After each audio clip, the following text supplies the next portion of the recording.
রাজহ কবরস্থানে একটা dead body পর্যন্ত আমরা নিয়ে হারতাছি না। কোনো না নেহেরি একটা ঠেলা, না নেহেরি সাইকেল। গাইস আজকে একটা আমি অন্য ধরনের ভিডিও নিলাম, মানে আমাগো বেড়াবিড়ার ঠেকাপাটার গ্রামের মানে আমাগো বাড়ির বাড়িতে যাওয়ার যেটা রাস্তা আছে সেই রাস্তাটা কিন্তু খুবই খারাপ।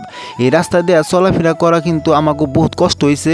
আমাগো এই রাস্তা দিয়ে বাইক গাড়ি নিয়ে যাবো তো দূরের কথা, খালি পায়ে যে আইডা যাবো বহুত কিন্তু রিক্স হয়। আমাগো বাড়িতে থেকে বাইরে নেয় তিনটা কিন্তু রাস্তা আছে, যদি কোনো একটা রাস্তা দিয়েও কিন্তু বালাবেলে চলাফেরা করন যায়, কিন্তু একটা রাস্তা দিয়ে চলাফেরা করন যায় না। রাস্তা দিয়ে তো চলাফেরা করন যায় না, তার মধ্যে 3 দিন ধরে বৃষ্টি হইতেছে। মনে করুন যে রাস্তার মধ্যে কিন্তু মানজাতুরি কেদা হয়ে রয়েছে। তিনটা রাস্তার একটা রাস্তা তো চলাফেরা করন জানা দেখে আমাগো গ্রামের কিছু মানুষ কিন্তু বস্তা কিনা হেরে এই বস্তার মধ্যে মাড়ি বইরা সাইড দিয়ে কিন্তু বস্তা বিছে চলার একটা মানে ব্যবস্থা করে দিতেছে। আমরা বাইতে থেকে বাইরে হারি না, আমাগো কথা নয় বাতি দিলাম। আমাগো গ্রামের মানে একটা রাজহুয়া কবরস্থান আছে, এই কবরস্থানে যদি কোনো একটা ডেড বডি আনন লাগে কিন্তু বহুত কষ্ট হয়ে যায়। এই যে দেখেন আমাগো ঠেকাপাতার গ্রামের রাস্তা, একটা ঠেলা নিয়ে গেতেছে, সেই ঠেলাটা কিন্তু 3-4 জনের ধাক্কিয়া দুকিয়া মানে আমরা উড়াই দিলাম। দেখেন গাইছে যে মানে নিয়ে গেতেছে।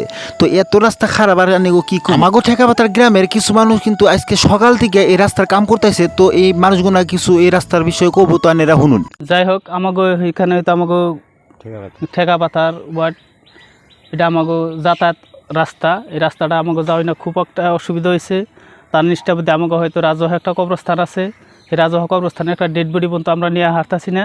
যেহেতু আমাগো এমএল সাহেবে যদি আমাগো এই রাস্তাটা করে দেয়, তাহলে আমাগো হয়তো যাতায়াতের 3টা রাস্তা আমাগো এই দিক দিয়ে আসা কবরস্থানের 3টা রাস্তায় একটা রাস্তা আমাগো সুবিধা নাই। গতিকে আমরা নিজা মানুষই ব্যক্তিগত মানুষই চলাচল করা হয় না, ঠেলা ঠুলা তো দূরের কথা, আমরা গাড়ি ঘোড়া তো চালাই নিই না। গতিকে অতি শীঘ্রই আমাকে এই রাস্তাটা যেহেতু এমএলএ আমাকে যাতে করে দেয়, এমএলএর কাছে এটা আমাকে আহ্বান রইল। আর কাকুতি মিনতি করে কই অতি শীঘ্রই যেন আমাকে এই রাস্তাটা করে দেয়, যাতে আমাকে ডেড বডিটা বা আমাকে যাতায়াতের রাস্তাটা আমাকে নির্মাণ হয় বা আমরা যেন যাতায়াত করতে পারি। এটাই আমাকে এমএলএর কাছে কোনো জনে আবদার করলাম আর কি। আসসালামু আলাইকুম। আমাগো মানে এই ঠেকাপাতার গ্রামে রাস্তাটা খুবই অসুবিধা, আমরা চলবার পারি না, বা কোনো না নেহেরি একটা ঠেলা, না নেহেরি সাইকেল, খুবই আমাগো অসুবিধা।